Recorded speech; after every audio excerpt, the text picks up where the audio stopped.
Daría Alarcón está. Sí, profesor, presente. ¿Qué tal, Daría?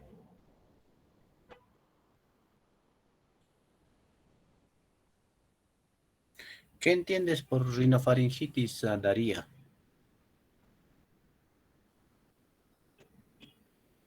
Profesor, ¿Qué entiendes por rinofaringitis?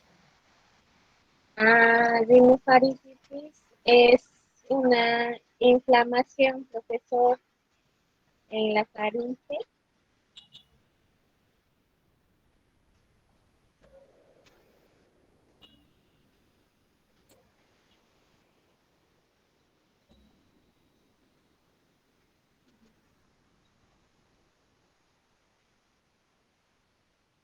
José Luis Quispe.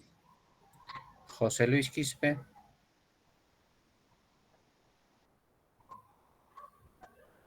Presente, profesor. Buenas tardes. ¿Qué tal, José Luis? ¿Puedes explicarnos la fisiopatología de la rinofaringitis?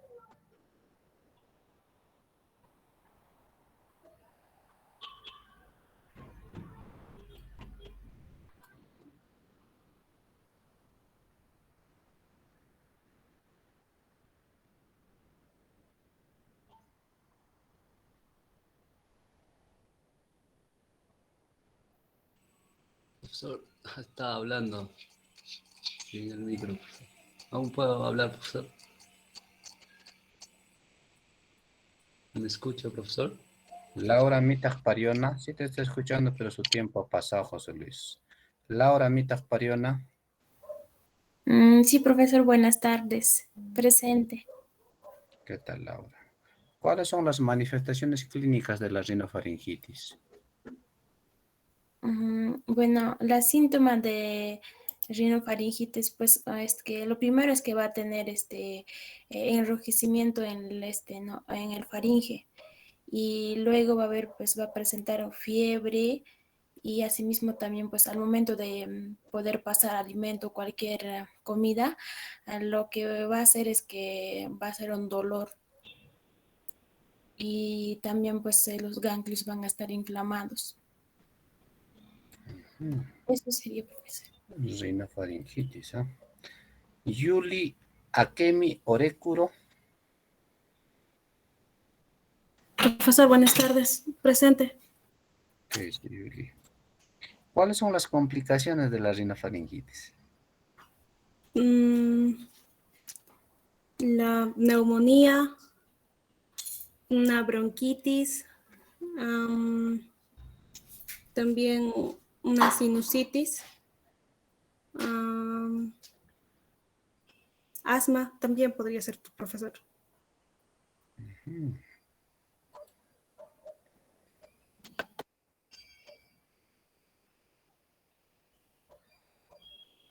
Yola Janet Espinosa. Sí, profesor, presente. Muy buenas tardes. A ver, Yola. ¿Cuáles serían los cuidados de enfermería frente a esa patología? Bueno, profesor, los cuidados de enfermería ante esta patología sería, pues, em, em, tal vez con aliviar la fiebre, porque como es una infección, se podría presentar la fiebre, entonces aliviar la fiebre y también indicar a la paciente que tome con frecuencia lo que es los líquidos, ¿no? Como el agua, por ejemplo. Y también eh, ay, De ahí también, nomás. Ahí nomás. Raquel Llantoy, para mí no. Presente, profesor. A ver, Raquel. Cuando hablamos de una otitis media aguda, ¿qué estructuras anatómicas estarán afectados? El conducto medio del oído, profesor, y también sería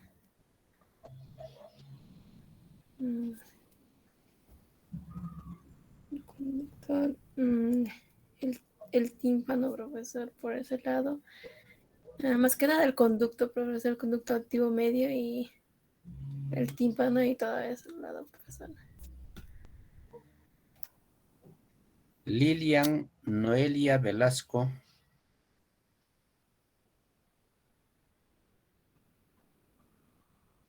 Presente, profesor. Buenas tardes. ¿Qué tal, Lilian?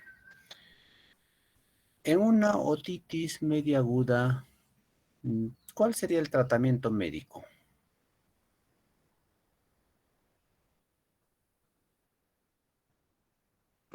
Ya, profesor. En una otitis media aguda, el tratamiento primero sería pues poder evaluar cómo está el paciente y poder, bueno, administrar los antibióticos, ¿no?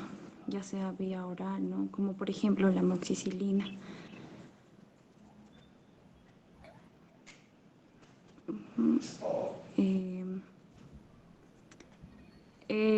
Se puede también administrar cualquier otros medicamentos que pertenezcan a la cefalosporina, ¿no? Para poder combatir a lo que viene a ser a la otitis media, ¿no? O la otitis. Ya, señoritas jóvenes, hay que prepararse, por favor. Hay que prepararse. ¿Me están leyendo? Bien. Cintia, ¿me confirmas? Voy a compartir pantalla.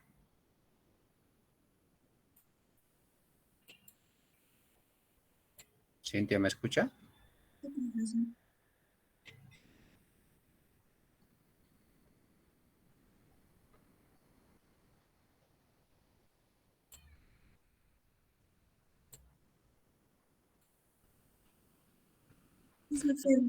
¿Se observa? ¿Se escucha, por favor? No le copio. Otro estudiante puede confirmar, por favor, otro estudiante. Sí se observa y se escucha, profesor. Gracias, señorita Cintia. Por favor, mejore su reta. Bien, vamos a conversar acerca de la rinofaringitis aguda. Si ustedes revisan, ya estamos en problemas del sistema respiratorio, ¿no? Entonces, bien, es una patología de alta prevalencia en la etapa pediátrica. Por eso vamos a tocar este tema de la rinofaringitis como un problema más frecuente de la pediatría. Entonces, hablemos de la rinofaringitis aguda. Bien, esta en más del 85%, hasta algunas literaturas van a encontrar un 95%, son virales. Y todo proceso viral tiene un ciclo. Y si la capacidad de la respuesta inmunológica del ser humano está bien, desaparece así. Y cuando es lo contrario, vamos a ver complicaciones. Frecuentemente vamos a conocer inclusive con el nombre de resfrío común, ¿no? ¿Y qué estructuras anatómicas va a afectar? Las vías respiratorias altas. Por lo general va a presentar una rinorrea por la inflamación de los cornetes. Va a haber una obstrucción nasal. Muchas veces, como aparece rápidamente, también rápidamente desaparece. Pero eso sí, es una patología, es una enfermedad de alta prevalencia en la etapa infantil. Entre las otras enfermedades respiratorias, esta es la más frecuente, la más prevalente. Como vemos, no solo los causantes son los virus, también las bacterias, ¿no? Ese 15% de los casos puede ser ocasionado por bacterias. Un ratito, chicos, un ratito, un ratito. Mi volumen parece que no está muy bien. Está bien. Sí se escucha, ¿no? ¿Sí? Sí, Sí, profesor. profesor Wilber, sí se escucha. Sí, yo lo veo medio distorsionado, lo escucho. Ya, gracias. Bien. Entonces, entre las bacterias, el primero son los neumococos. Por eso, como una medida, como una política nacional, se administra la vacuna contra la neumonía, contra el neumococo, justamente para bajar esta incidencia. Está el Haemophilus influenzae, también se administra esa vacuna contra la influenza. El Streptococcus. Entre los virus está pues, el rinovirus, el coronavirus, virus para influenza, el virus sincitial. Estas tienen un inicio rápido y también tienen un círculo corto, pero si la respuesta inmunológica está disminuida, suele a complicarse en una infección de las vías respiratorias bajas, comprometiendo así gran parte de las estructuras o de los órganos que tienen que ver con la respiración. Me estoy refiriendo a los bronquios, bronquiolos, alveolos, parénquimas pulmonares, etc.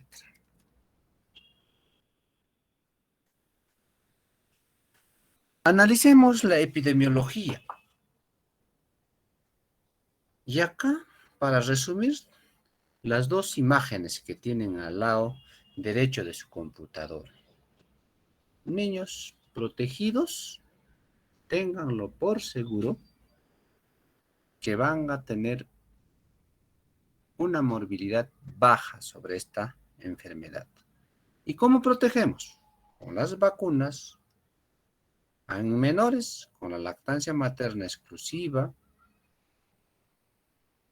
en los preescolares, escolares, con buenos hábitos de alimentaria, buenos hábitos de higiene, buena práctica de buenos estilos de vida, y particularmente la desnutrición y el bajo peso al nacer son los dos factores que van a propiciar la alta prevalencia de esta enfermedad.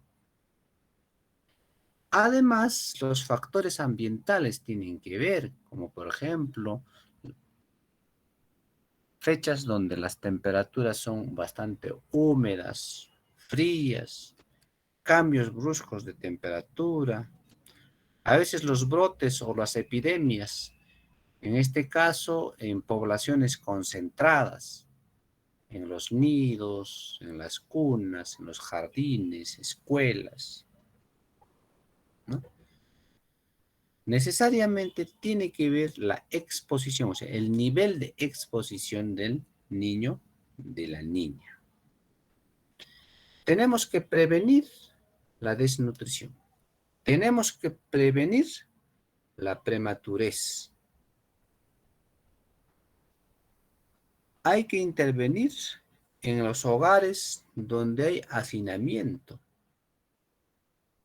o en aquellos hogares donde los padres tienen estilos de vida negativas, ¿no? Pues como por ejemplo, acá en nuestra diapositiva están los padres fumadores. Todos estos van a hacer que la incidencia o la prevalencia sea alta. Y tenemos acá una estadística. En los preescolares, dice, se presenta de 3 a 8 infecciones por año. Esto se aumenta en los menores de 2 años.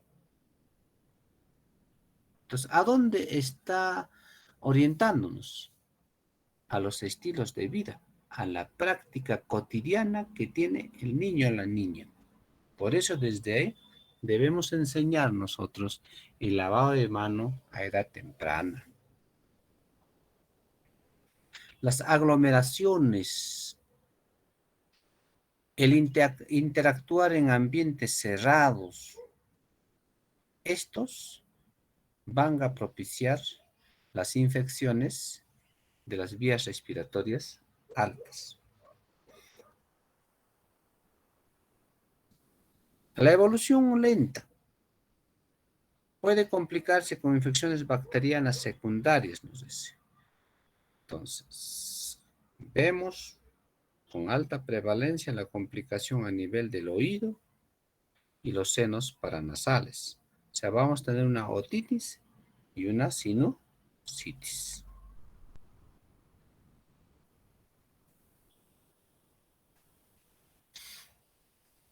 La etiopatogenia. Bien, mayor parte de los virus expulsamos por el estornudo, al sonarse la nariz. Entonces, nosotros tenemos que propiciar un cuidado adecuado en estas prácticas cotidianas, como debe ser el estornudo, cómo debe ser limpiarse las secreciones nasales, porque el contacto directo va a ser a través de esas gotitas de flúor.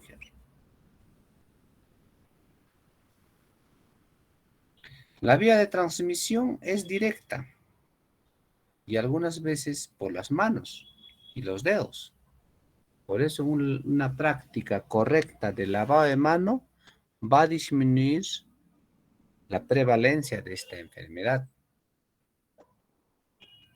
Asimismo, tiene sus días picos de contagio y esa se ubica entre el 3º a 5º día, porque esos días hay mayor virulencia, ¿no?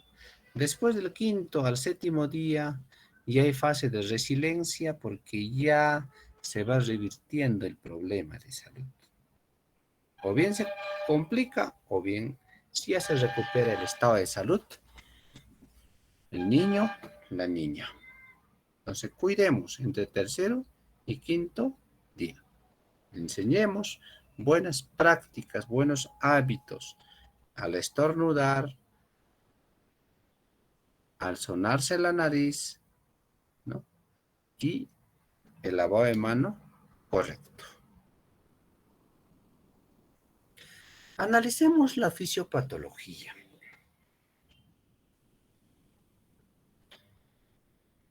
Una persona con factores condicionantes va a ser susceptible a que el virus o la bacteria ingrese y encuentre un hábitat, se reproduzca y haga sus efectos. Entonces el virus va a invadir en el tracto respiratorio a través de las gotitas de flúor de una persona infectada. Se desencadena como respuesta inmune en el ser humano un proceso inflamatorio. Vamos a ver nosotros inflamación a nivel de las vías respiratorias altas, con la finalidad de eliminar los microorganismos que se encuentran. Ese es un mecanismo de respuesta. Al inflamarse, va a aumentar la permeabilidad vascular, ¿no? Y se puede ocasionar edemas generalizados a ese nivel, a esa estructura anatómica, ¿no?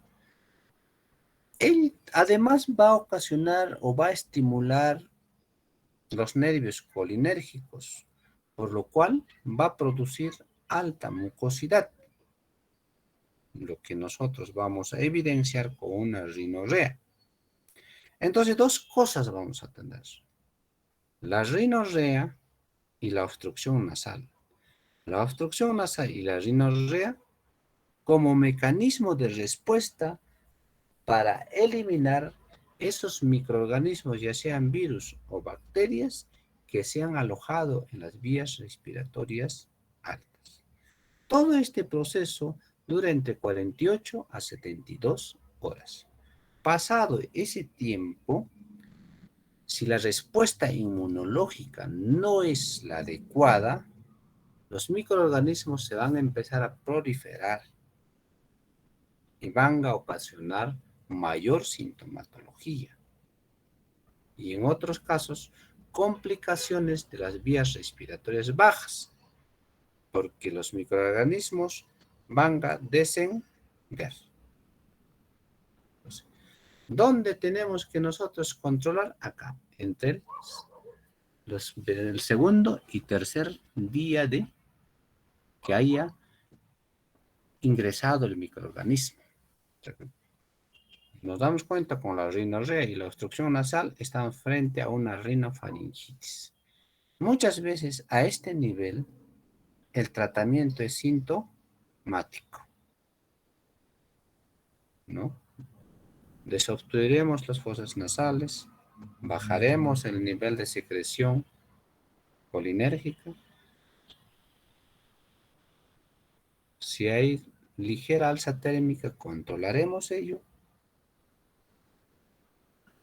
Administraremos bastante líquidos tibios, muy pobre en azúcar, para ayudar a fluidificar la flema y eliminar el microorganismo. Bien, entre otras manifestaciones clínicas, pasado los 48, 72 horas, va a haber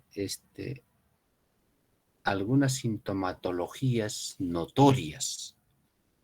Por ejemplo, el picor en la garganta, una rinorrea más fluida, una obstrucción nasal marcada, también los estornudos.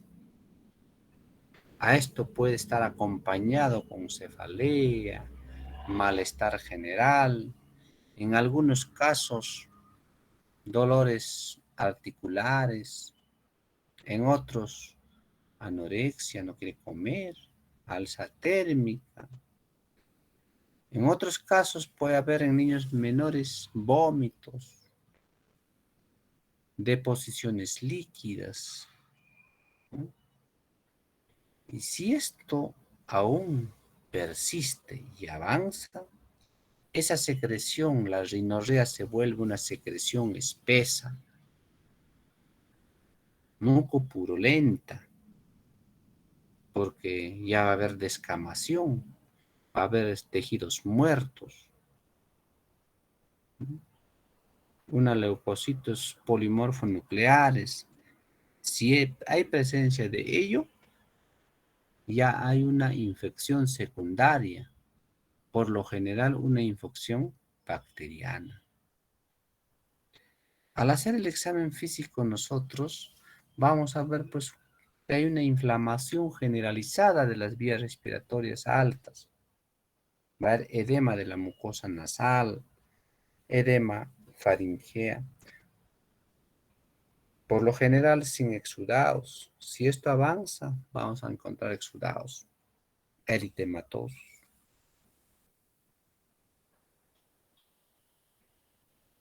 Puede haber la disfonía y empieza la tos. La enfermedad dura de 7 a 2 semanas y puede persistir tos decreciente y secreción nasal, o sea, poco a poco desaparece. Pero si esto es crónico, ya estamos frente a otros problemas. O sea, cuando decimos crónicos, estamos refiriendo a más de 14 días. En tal caso, en los niños, eso es asma. disculpen, SOVA. Y en los adultos, asma, ¿no? Cuando esto se vuelve crónico. Y muchos de ellos es pues por un mal manejo, ¿no? O porque frecuentemente sufren de ese problema de salud.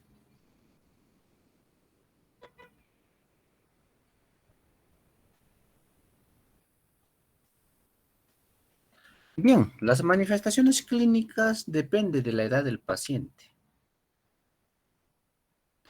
Acá en nuestra diapositiva nos dicen menor de 3 meses, hay coriza, ¿no? Es único síntoma y fiebre, algunas veces muy rara o una fiebre discreta y desaparece. ¿Por qué? Por lo general, estos niños están protegidos a esta edad porque su alimentación es leche materna. Y acá encontramos buena cantidad de inmunoglobulinas que le sirve de defensa al niño. En los lactantes mayores de 3 meses ya hay presencia de fiebre marcada, va a haber bastante irritabilidad. Entonces muchas veces los niños van a acudir a la consulta con alza térmica y irritabilidad. Van a ser bastante irritables, llorosos.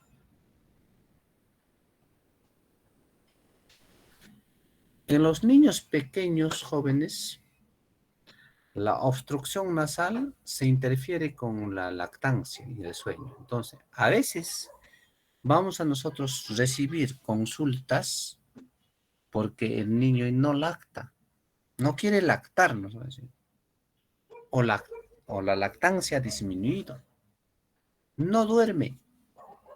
Es porque el proceso de la infección respiratoria que ocasiona inflamación de las vías respiratorias altas impide pues la succión normal, ¿no? Impide tener la vigilia, el sueño. En los niños mayores, mayormente vamos a ver malestar general, un dolor de cabeza, cefaleas, ardor en la garganta, irritación nasal y bastante la rinorrea, ¿no? Como vemos, alguna clínica va siendo precisado de acuerdo a la edad, unas más que otras.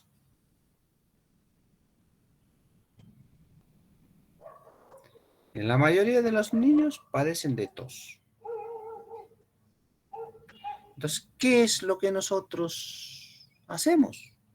Una práctica incorrecta.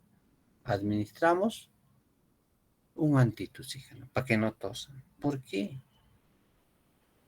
Porque eso le fastidia, le vuelve más irritable al niño. Pero le estamos haciendo daño. Porque el objetivo es que expulse a través de esas secreciones los microorganismos. Y al dar antitusígeno estamos impidiendo, ¿no? Bien, la tos es pues porque está afectando ya algunas estructuras anatómicas de las vías respiratorias bajas. Entonces vamos a encontrar en otros una hiperreactividad bronquial, es decir, un rechazo a ese cuerpo extraño que es el microorganismo. Entonces vamos a encontrar una tos persistente. Algunas veces hay presencia de una tos paroxística, es decir, tos acompañada de vómitos, nauseosos. Entonces las manifestaciones clínicas varían de acuerdo a la edad, varía en función a la capacidad de respuesta que tiene el niño y también va a variar cómo nosotros manejamos Seamos los padres, seamos el personal de salud, ¿cómo manejamos este problema de salud?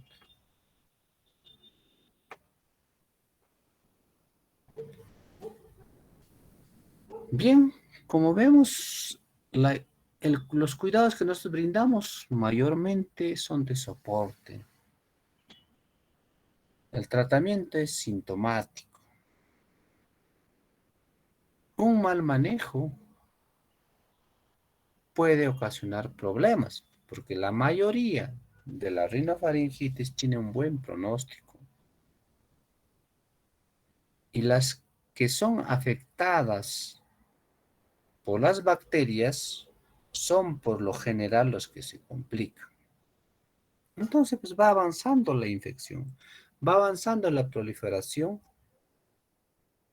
en vía descendente, va descendiendo, ocasionándonos así una otitis, en este caso una otitis media aguda. Es decir, va afectando a las estructuras anatómicas adyacentes, cercanas.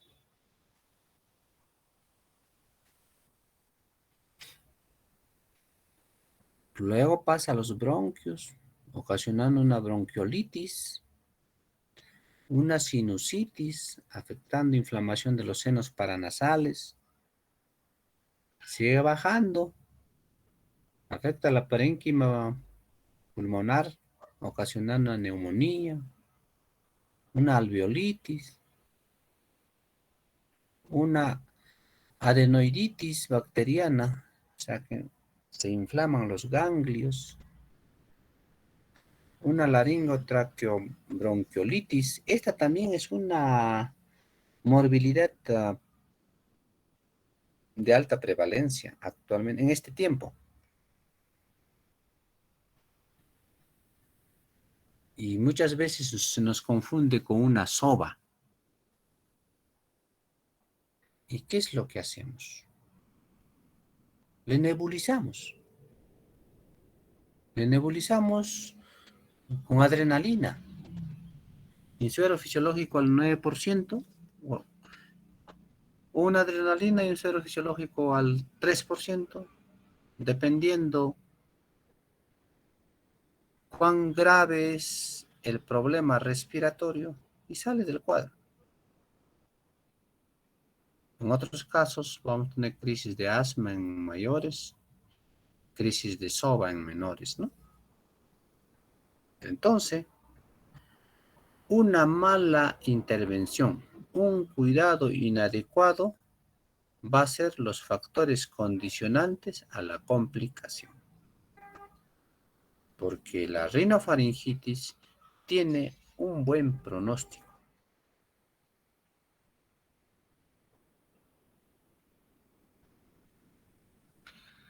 Como decía, ¿no? El tratamiento es principalmente sintomático. Ojo, no hay tratamiento específico. No sé si ustedes han escuchado hablar del IEPI clínico, el IEPI comunitario. Esas son protocolos de atención estandarizados justamente para poder manejar estos problemas de salud. Pero en ella tampoco contempla que para un resfrío común el tratamiento 1 es esta, el 2 es lo que y el 3 no. No es único. Es sintomático dependiendo a la manifestación y a la intensidad de la sintomatología. Redunda en lo siguiente, en aliviar la obstrucción nasal, algunas veces con gotas.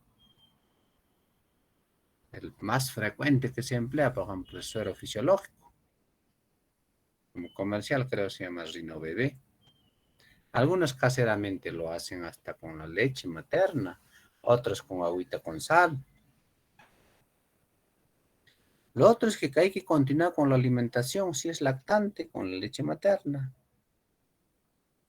Y si es preescolar, escolar, con una alimentación balanceada y aumentado la frecuencia.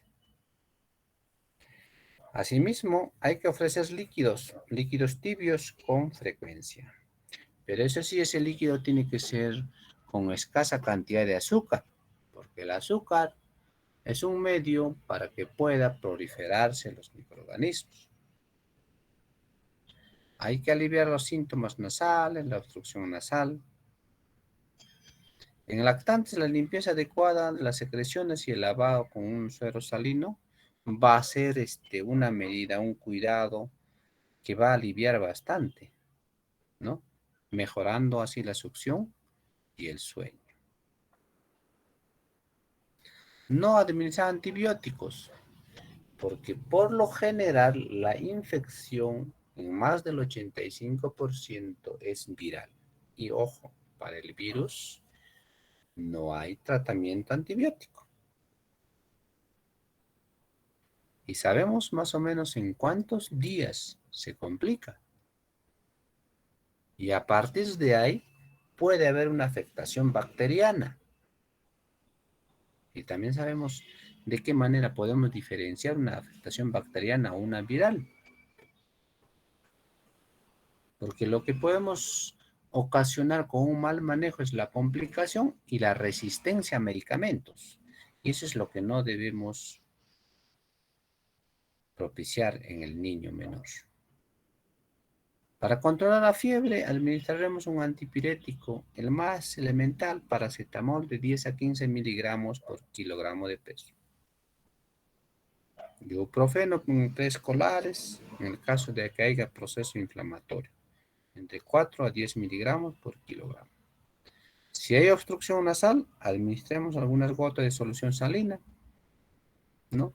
Principalmente antes de la alimentación, antes de la lactancia, antes de conciliar el sueño. Con esas medidas sencillas, creo que podemos revertir el problema del resfrío común.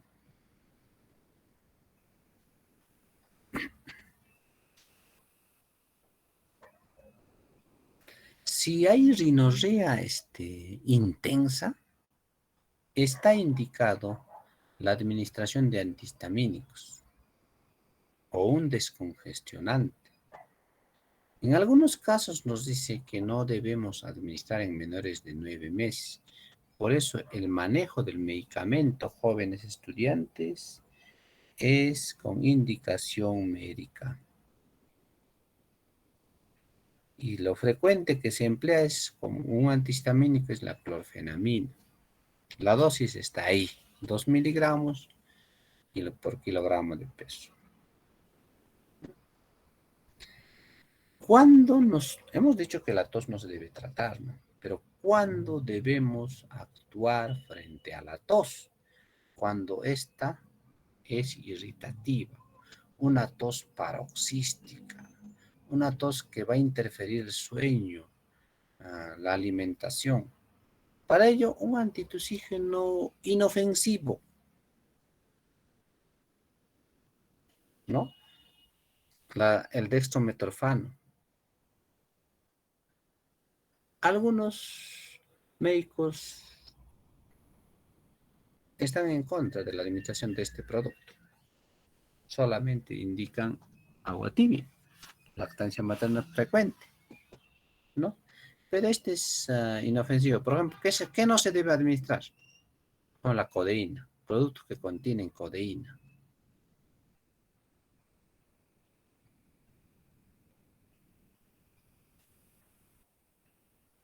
Pero eso sí está indicado actualmente, por ejemplo, la acetilcisteína. Para preescolares se puede tomar como efervescentes, ¿no? Esta ayuda, porque es un expectorante mucolítico. El objetivo es eliminar las secreciones. Pero eso sí, no hay que administrar antibióticos, ¿no? Porque para evitar generar resistencia microbiana, ¿no? Acá debemos orientar nuestros cuidados sobre las medidas de prevención en lavado de mano, conservar la hidratación con líquidos orales, fomentemos siempre lactancia materna, eliminación de secreciones, vacunas, ya sabemos, ¿no? Que vacunas, la influenza, el neumococo. Mantener el lugar fresco, ventilado. Hay que disminuir los factores de riesgo como el hacinamiento, la contaminación, la exposición al humo. Bien. Debemos controlar entre las 48 a 72 horas, ¿no? Pasado ello, debemos prestar mucha atención para evitar las complicaciones y que el proceso descienda a las vías respiratorias bajas. ¿Qué recomendaciones debemos darle a los padres? Conservar la hidratación con líquidos orales frecuentes. Alimentación normal a tolerancia, pero estos que sean nutritivos y hipercalóricos. Aumentemos la lactancia materna, que repose, que no esté expuesto a los riesgos. Mantengamos el lugar fresco, ¿no? Destaparle, fluidificar las fosas nasales con una solución salina. Aliviar la tos siempre y cuando este es irritante. Y hay que usar frecuentemente bebidas calientes. Humedecer el medio ambiente, mantener ventilado, controlar la fiebre si está presente. Si es necesario, administremos analgésicos, antipiréticos. ¿No? Práctica de buenos estilos de vida, en higiene, en alimentación, en manejo de la tos, del estornudo, de las secreciones nasales. Y controlar en todo momento una convulsión febril, porque ese también puede generar un daño cerebral. Disminuyamos factores de riesgo como hacinamiento, contaminación ambiental, particularmente el humo al cigarrillo. Recordemos pues entonces, el resfrío común tiene un buen pronóstico. Por ello, debemos saber actuar oportunamente, actuar correctamente para evitar las complicaciones. Tenemos acá un diagnóstico. Dolor agudo relacionado a la inflamación. ¿Qué va a presentar? Irritabilidad, inquietud, cefalea, dolor muscular. ¿Qué hay que hacer? Hay que calmar el dolor, ¿no? ¿Cuál es nuestra intervención? Promover reposo en cama, brindar bebidas calientes, analgésicos o antipiréticos, de tal manera que nuestro paciente va a disminuir sus umbrales del dolor. Acá hay otro diagnóstico, limpieza ineficaz de las vías aéreas, relacionada a la inflamación, a la obstrucción mecánica o al aumento de secreciones. Limpiemos vías aéreas, limpieza de las narinas, administramos un antihistamínico, tomar una posición adecuada para conciliar el sueño y en todo momento observar signos de complicación, particularmente orientados a la dificultad respiratoria. Como ven, los cuidados son de soporte, son sintomáticos, ¿no? Para restablecer la temperatura, manejar el antipirético más básico, que es el paracetamol, manejar de repente con medios físicos, ¿no? Pero en ningún momento en nuestros cuidados no hemos visto uso de antibióticos. Una de las complicaciones es justamente la otitis infantil. Dentro de la otitis infantil, la otitis media. Puede estar afectado desde la otitis externa a la otitis media y en algunos casos el conducto auditivo interno como complicación. De la estructura anatómica, el que nosotros del oído que debemos cuidar es el tímpano. porque ahí es el que se controla, pues está presente los nervios sensitivos que va a controlar la audición. A veces un mal manejo podemos ocasionarle una sordera. Entonces, una otitis externa es la infección afectada en el conducto externo. Puede extenderse en el pabellón auricular hasta la porción más cercana del tímpano, que va a ocasionar una irritación crónica, ¿no? ¿Debido a qué? Debido al aumento de la humedad en el conducto auditivo, por lo cual va a haber prurito, otalgia, ¿no? Puede haber una hipoacusia, puede haber unas secreciones, edema, algunas veces alza térmica ligera, ¿no? Entonces, esto va a ser molestoso y el niño, la niña, va a estar expuesto a manipular con algunos objetos externos, ¿no? Esa estructura anatómica. ¿Cómo tratamos la otitis externa? Eliminar restos infectados del conducto auditivo con cuidado mediante una succión o con algodones secos. Esto no debe ser frecuente. En algunos casos podemos administrar soluciones que contengan antibiótico tópico a una concentración mínima. Acá nos dicen, ¿no? 0.3%. En otros casos, una hidrocortisona al 1%, que son gotas, instilamos gotas cada 8 horas. Pero ese sí mínimamente se debe emplear 3 días. El tratamiento correcto es entre 7 días. Porque si no, estamos generando en resistencia. O generamos caldo de cultivo para la proliferación de microorganismos. Si este está más tiempo, no se revierte fácilmente el problema, administraremos ya antibióticos. Una de las alternativas es la penicilina, 500 miligramos, si es vía oral, cada 6 horas, ¿no? Por 7 días. Si no responde, podemos utilizar otra de amplio espectro, por ejemplo, en este caso es la eritromicina. La otitis media aguda. Inflamación de mucosa del oído medio, con la afectación de las estructuras adyacentes. Me refiero a la trompa de Eustaquio o a las celdillas de las mastoideas. Acá se puede complicar un mal manejo con una mastoiditis. En otros casos, con una perforación del tímpano. Inducida por una infección bacteriana, algunas veces también por una infección viral, siempre y cuando es una complicación secundaria ¿de qué?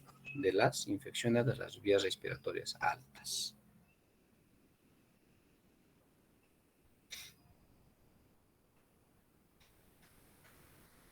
Bien, veamos pues la otitis media aguda y la otitis media crónica. La otitis media aguda, procedida por un episodio de infección de las vías respiratorias.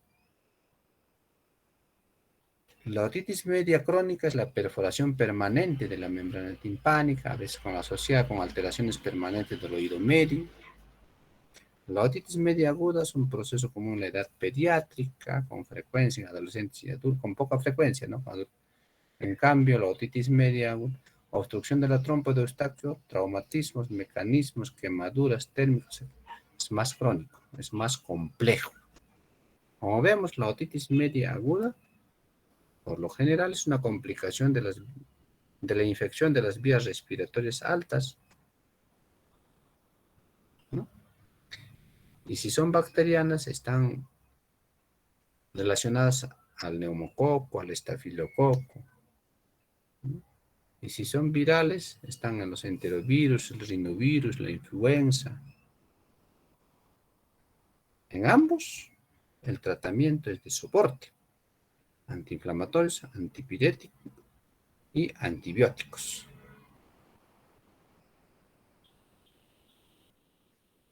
Bien, un mal manejo de las vías respiratorias altas Este va a descender a las vías respiratorias bajas. Y el más cercano está el conducto auditivo, ¿no? Afectando así desde el conducto auditivo externo al conducto auditivo medio, ¿no? Ocasionando como mecanismo de respuesta incremento de las secreciones, incremento de la inflamación. Entonces puede haber una otorrea, puede haber una otalgia, que este va a ser bastante molestoso y el niño, la niña, se va a sentirse bien irritable. El riesgo es la perforación timpánica, ¿no? La perforación timpánica. No controlado ello, esto seguirá descendiendo a las estructuras anatómicas de las vías respiratorias más bajas, ocasionando mayores problemas en el niño, en la niña. Dentro de las manifestaciones clínicas, también está relacionado a la edad. Por ejemplo, en los lactantes va a haber irritabilidad, llanto agudo, fiebre, vómitos, rechazo a la alimentación. De inicio asintomático, la otoscopía es importante en este caso para ver el grado de afectación del conducto auditivo. Mientras en los preescolares la fiebre es más notoria, puede haber una hipoacusia, o sea, la capacidad de escucha baja. A veces hay vértigos, o sea, tipo mareos, ¿no? En algunos casos puede haber parálisis facial. Algunas veces puede haber una otorrea purulenta. Y generalmente esta última está relacionada a la ruptura del tímpano. Y en los escolares va a haber otalgias agudas, persistentes, otorrea, fiebres altas, como dice la diapositiva, 40 grados centígrados, náuseas, vómitos, diarreas, frecuentemente. ¿Y la diarrea por qué? ¿Qué tiene que ver el sistema respiratorio con el digestivo? Es que los niños, niñas, no esputan, se lo pasan, se lo tragan, esa saliva, esa secreción. Si estamos frente a vértigos, fiebres altas, sordera profunda, náuseas, es posible que ya estamos frente a una complicación de una otitis media. Podemos estar frente a una mastoiditis, por ejemplo. A veces cuando nosotros evidenciamos una otorrea sanguinolenta o serosanguinolenta, quizás haya afectado el tímpano. Puede ser que haya una perforación de ello y esto ocasiona sordera. Como vemos, el tratamiento primero es sintomático, ¿no? Por lo general, estos dos medicamentos responden. El ibuprofeno para calmar el dolor, el paracetamol para bajar la fiebre, para controlar la fiebre, ¿no? Para desinflamar. Y el antibiótico de primera elección es la de primera línea, la amoxicilina, el más inofensivo. Algunos deciden por el cotrimoxazol, otros por un antibiótico más un expectorante, por eso amoxicilina más ácido clavulánico. Algunos eligen las cefalosporinas, particularmente en aquellos que ya han generado resistencia medicamentosa por un mal manejo anterior.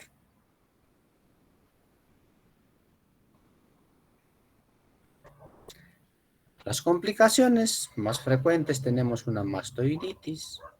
Por cierto, esto se descarta con una radiografía. A veces hay parálisis facial, pero estas son de buen pronóstico, digamos así, porque desaparecen rápido. Algunas veces hay una laberintitis, en otros casos una meningitis, a veces ya con presencia de absceso cerebral. Las complicaciones frecuentes, llamadas también no graves, es la otitis. De la otitis son la hipoacusia. Baja la capacidad de audición, que esto no es permanente, ¿no? Luego poco a poco va a desaparecer. Como vemos, esas son las dos enfermedades prevalentes de las vías respiratorias.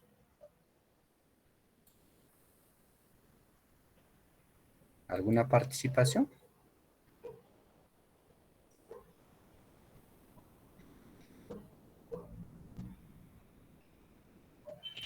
Bien, jóvenes, si no hay ninguna participación, por lo menos los 3 primeros grupos deben estar preparados para el día jueves. El día jueves empiezan las exposiciones. Ajá. SOBA, he revisado, he dado algunas recomendaciones. De ahí el número 1 es neumonía, creo. Neumonía, también revisé, ¿no? No me recuerdo si revisé bronquiolitis. Ahí lo tengo en el registro. Por lo menos los 3 primeros grupos deben estar preparados para el día jueves. Y ahí, a partir de ese día, empiezan por favor las exposiciones. Todos los integrantes de los grupos deben estar preparados porque en el momento se va a sortear las exposiciones. No pueden disertar el trabajo, jóvenes señoritas, mientras no he revisado. Previamente se tiene que enviar. Y veo que lo están dejando para la última hora. Espero que esté equivocado. Bien, jóvenes señoritas, ¿alguna inquietud, alguna pregunta?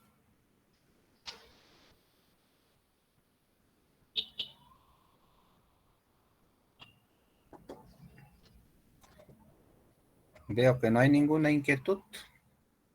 Buenas noches a cada uno de ustedes. Enseguida voy a subir